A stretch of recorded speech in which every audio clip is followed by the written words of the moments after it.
Assalamualaikum warahmatullahi wabarakatuh. Selamat pagi anak-anak semua. Bagaimana kabarnya?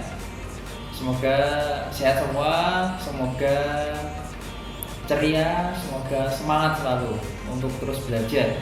Meskipun saat ini kita belum bisa bertemu secara fisik, akan tetapi Pak Yuri berharap kalian sehat semua, kalian dapat mengikuti pembelajaran yang diberikan oleh Bapak Ibu Guru secara online.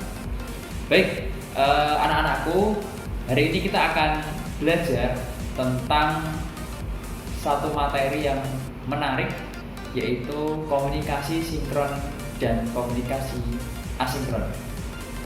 Seperti pada materi simulasi digital sebelumnya, tentu di setiap pembelajaran kita akan mulai dengan slide dari PowerPoint, kemudian nanti ada beberapa contoh yang akan Pak Yonif sampaikan. Kalian penasaran? Simak penjelasan Pak Yonif berikut ini. Oke anak-anak, kita lanjutkan pembahasan pelajaran hari ini tentang komunikasi sinkron dan asinkron pada mata pelajaran simulasi digital.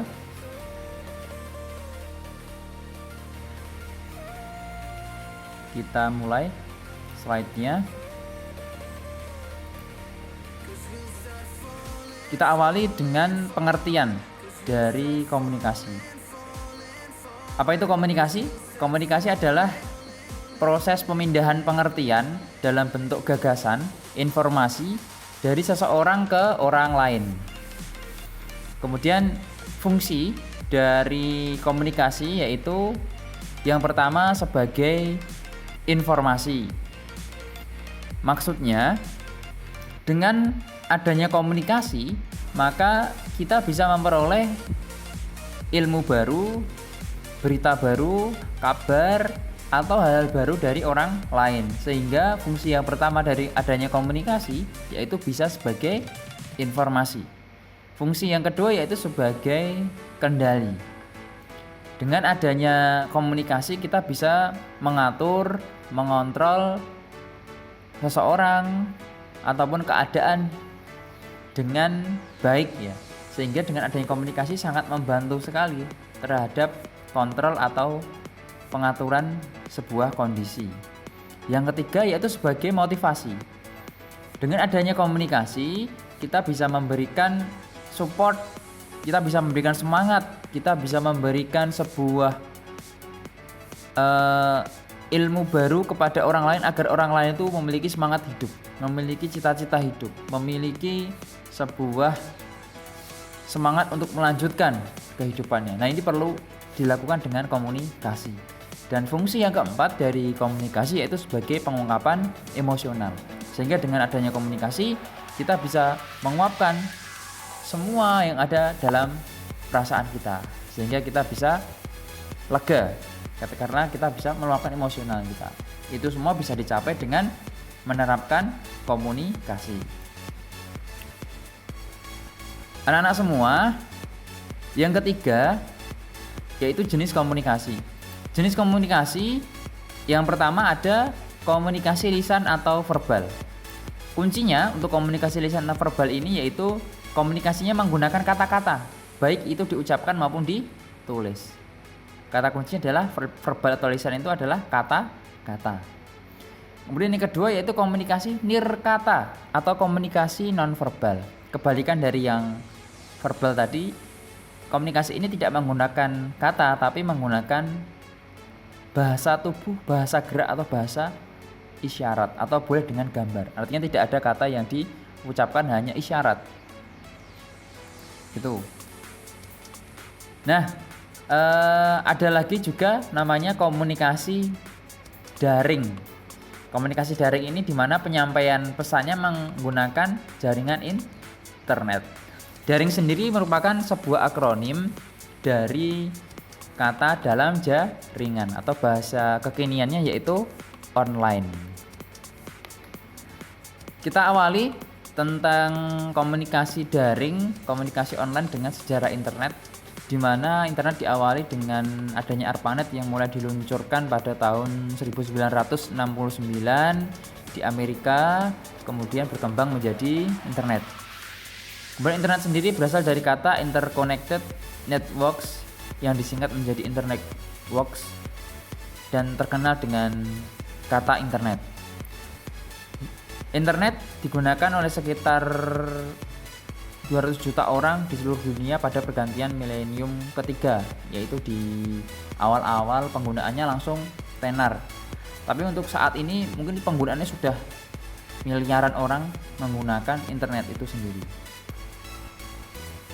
Komunikasi daring untuk saat ini sangat diunggulkan karena banyak sekali manfaat, dan tentu kita juga mengalami, kita juga memanfaatkan, kita juga tentu merasakan adanya keunggulan dan manfaat dari komunikasi daring. Yang pertama yaitu dapat dilakukan kapan saja, di mana saja, efisiensi biaya, efisiensi waktu, terintegrasi dengan layanan TIK atau IT lainnya, kemudian bisa meningkatkan intensitas berkomunikasi, dan yang keenam yaitu meningkatkan partisipasi. Dengan adanya kemudahan dan keunggulan yang begitu terasa ini, maka komunikasi daring saat ini seperti sudah menjadi kebutuhan primer atau kebutuhan pokok oleh setiap orang, sehingga dengan adanya komunikasi daring ini membuat semua orang begitu terbantu dalam hal pekerjaan, termasuk di dunia pendidikan seperti yang kita rasakan anak-anak. Mungkin kalian juga sudah merasakan bagaimana pembelajaran online dari rumah, kemudian bagaimana tes dengan Android. Ini merupakan bagian dari komunikasi daring yang sudah dikembangkan di dunia pendidikan. Namun di sisi lain, komunikasi daring juga memiliki kelemahan. Yang pertama itu tidak mewakili emosi pengguna. Hal ini benar sekali, karena dengan komunikasi daring berbeda dengan ketika kita ngobrol secara langsung. Kita bisa mengetahui mimik wajah seseorang, kita bisa mengetahui apakah seseorang itu jujur atau tidak. Namun ketika dengan komunikasi daring memang hal itu tidak bisa terwakili. Artinya kita akan mudah percaya dengan apa yang diomongkan orang lain, maka kita harus berhati-hati ketika menggunakan komunikasi daring. Tidak 100% percaya dengan apa yang disampaikan oleh orang lewat online, lewat daring. Yang kedua, memerlukan perangkat khusus.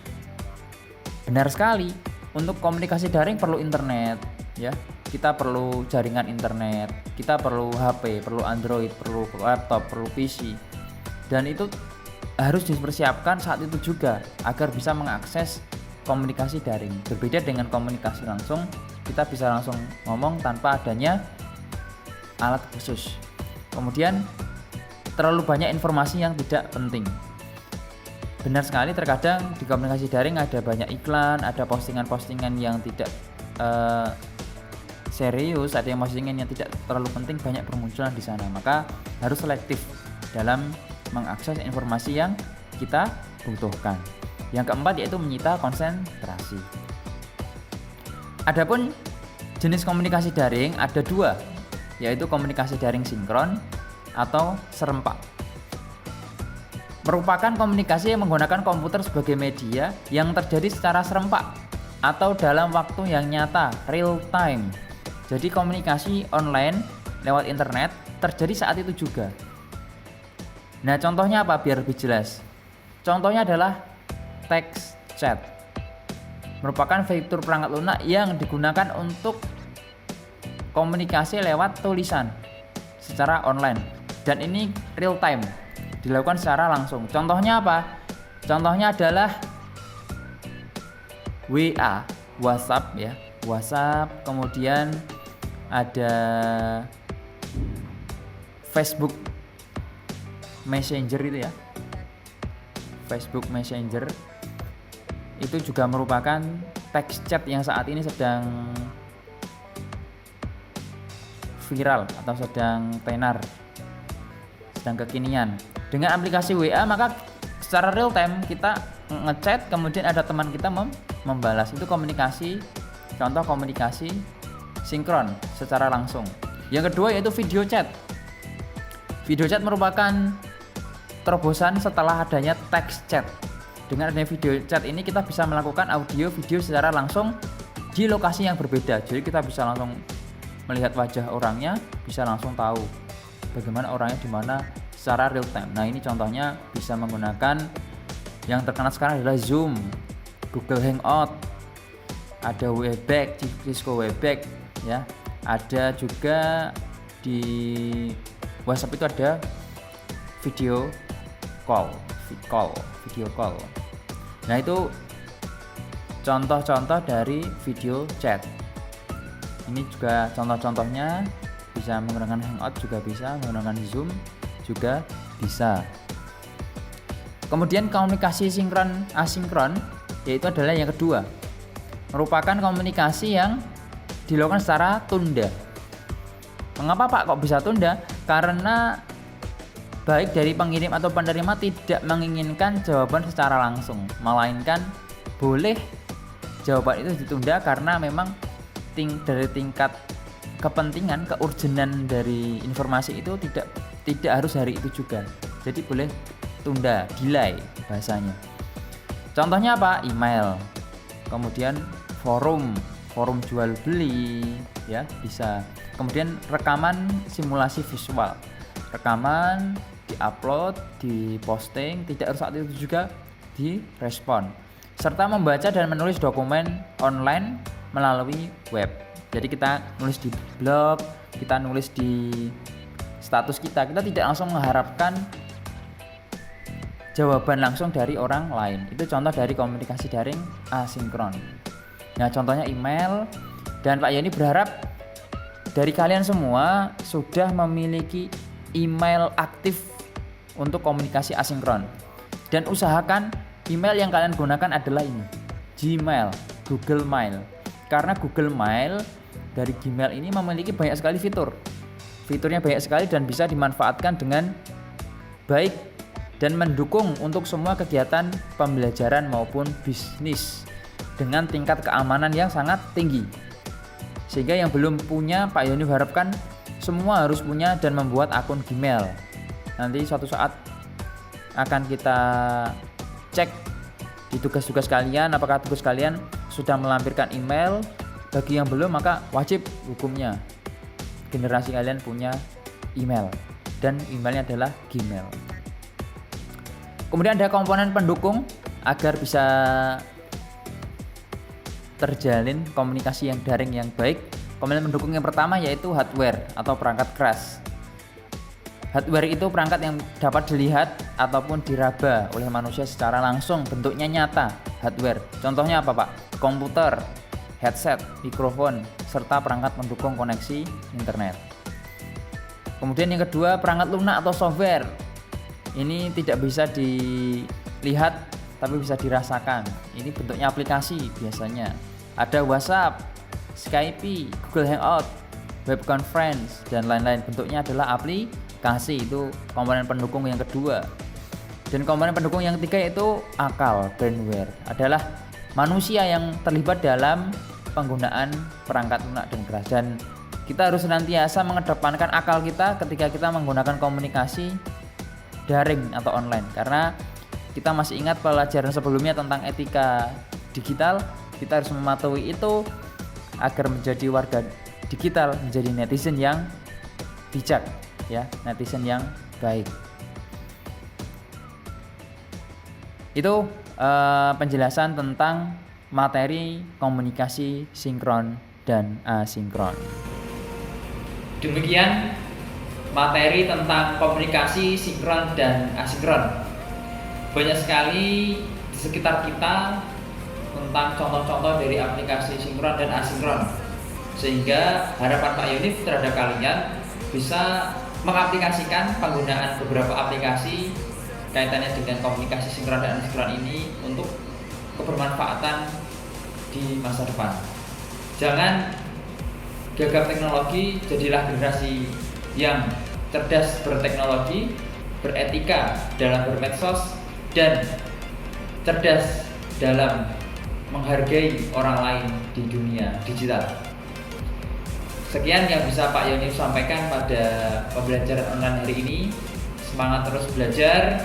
Semoga kalian bisa meraih apa yang kalian cita-citakan. Demikian, Assalamualaikum warahmatullahi wabarakatuh.